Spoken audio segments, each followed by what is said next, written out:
Room 13 by Edgar Wallace. Chapter 1. Over the grimstone archway was carved the words "Parcere subjectis." In cold weather, and employing the argot of his companions, Johnny Gray translated this as "parky subjects."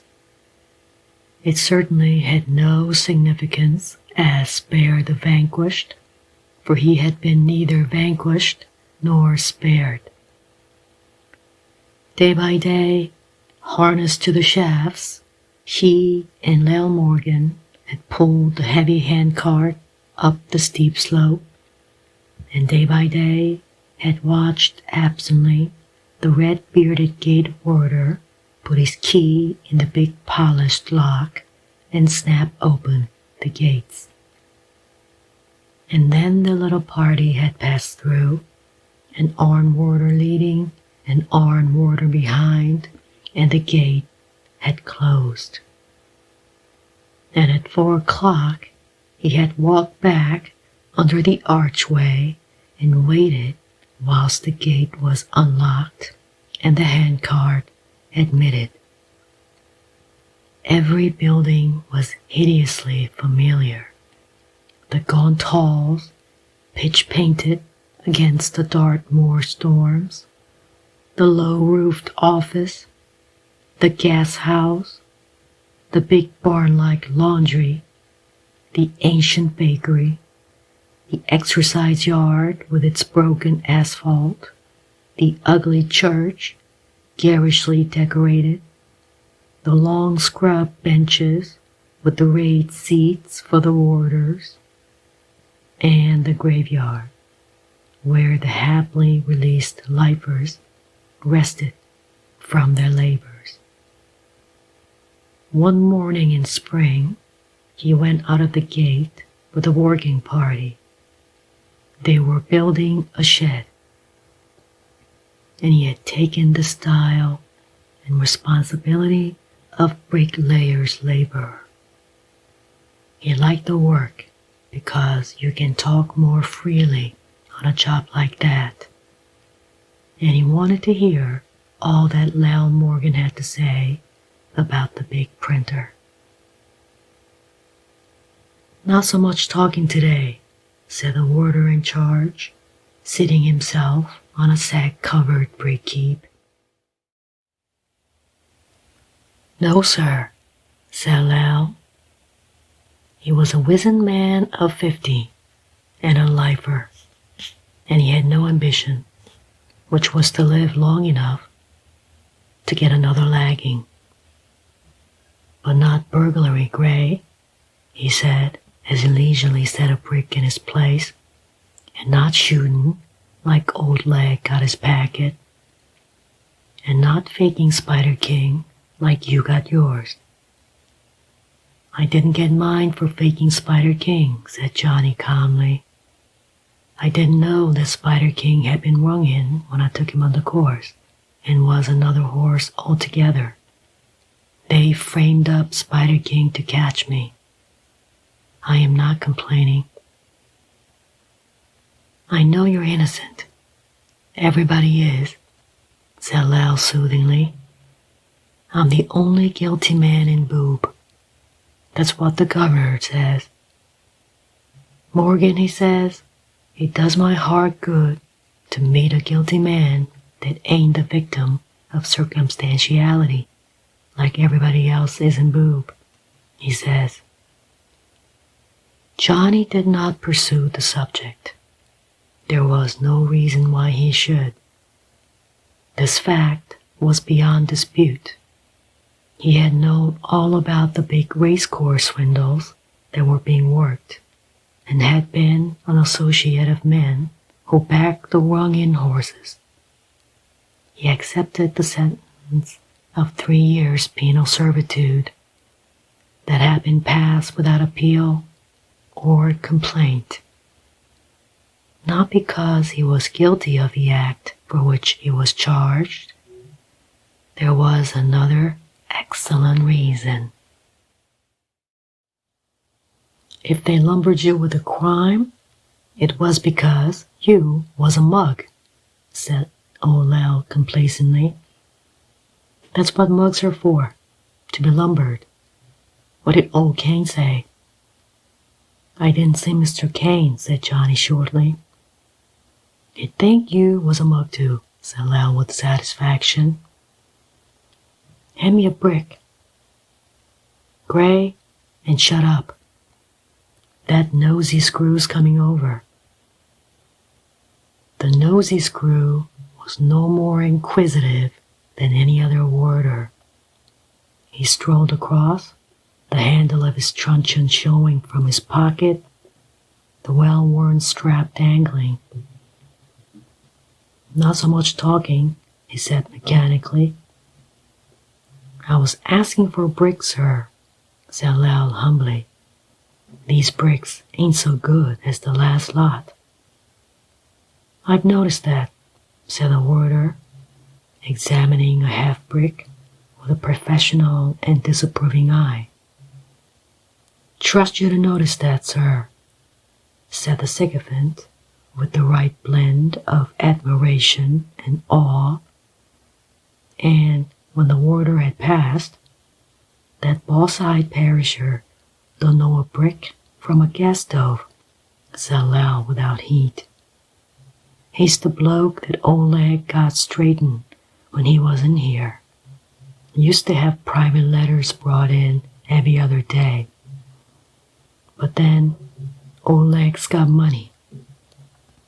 Him and Peter Kane smashed the strong room of the Orsonic and got away with $1 million. They never caught Peter, but Legg was easy. He shot a copper and got life. Johnny had heard Legg's biography 100 times, but Lal Morgan had reached the stage of life when every story he told was new. That's why he hates Peter, said the garrulous bricklayer. That's why young Legg and him are going to get Peter. And young Legg's hot. 30 years of age by all accounts, and the biggest printer of slush in the world. And it's not ordinary slush. Experts get all mixed up when they see young Legg's notes. Can't tell 'em from real Bank of England stuff. And the police and the Secret Service after him for years, and then never got him. The day was warm, and Lal stripped off his red and blue striped working jacket. He wore, as did the rest of the party, the stained yellow breeches faintly stamped with the broad arrow. Around his calves were buttoned yellow gaiters. His shirt was of stout cotton, white with narrow blue stripes, and on his head was a cap adorned with mystic letters of the alphabet to indicate the dates of his convictions. A week later, when the letters were abolished, Lal Morgan had a grievance. He felt as a soldier might feel when he was deprived of his decorations. You've never met young Jeff, stated rather than asked Lal, smoothing a dab of mortar with a leisurely touch. I've seen him. I have not met him, said Johnny grimly. And something in his tone made the old convict look up. He shot me, said Johnny, and Lal indicated his surprise with an inclination of his head that was ridiculously like a bow. I don't know why, but I do know that he shot me, said Johnny. He was the man who fixed up the fake, got me persuaded to bring the horse onto the course, and then squeaked. Until then, I did not know that the alleged Spider King was in reality Boy Saunders, cleverly camouflaged. Squeaking's hedges, said the shocked Lel, and he seemed troubled. And Emmanuel Legg's boy too. Why did he do it? Did you catch him over money? Johnny shook his head. I don't know. If it's true that he hates Peter Kane, he may have done it out of revenge, knowing that I'm fond of Peter, and, well, I'm fond of Peter. He warned me about mixing with the crowd I ran with. Stop that talking, will you? They worked for some time in silence. Then, that screw will get somebody hung one of these days, said Lel in a tone of quiet despair. It's the fella that little Lou Morse got a bashing for, overclouding him with a spanner in the blacksmith's shop. He was nearly killed. What a pity. Lou wasn't much account, and he's often said he'd as soon be dead as sober. At 4 o'clock, the working party fell in and marched or shuffled down the narrow road to the prison gates. Pagere subjectis. Johnny looked up and winked at the grim chest, and he had the illusion that the archway winked back at him. At 4:30, he turned into the deep recessed doorway of his cell, and the yellow door closed on him with a metallic snap of a lock. It was a big vaulted cell, and the color of the folded blanket ends gave it a rakish touch of gaiety. On a shelf in one corner was a photograph of a fox terrier. A pretty head turned inquiringly toward him. He poured out a mug full of water and drank it, looking up at the barred window. Presently his tea would come, and then the lock would be put on for 18.5 hours. And for 18.5 hours he must amuse himself as best he could. He could write while the light held.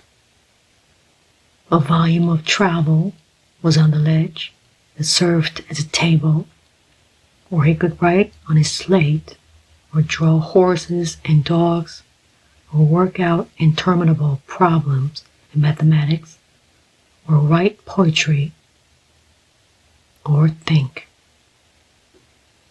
That was the worst exercise of all. He crossed the cell and took down the photograph.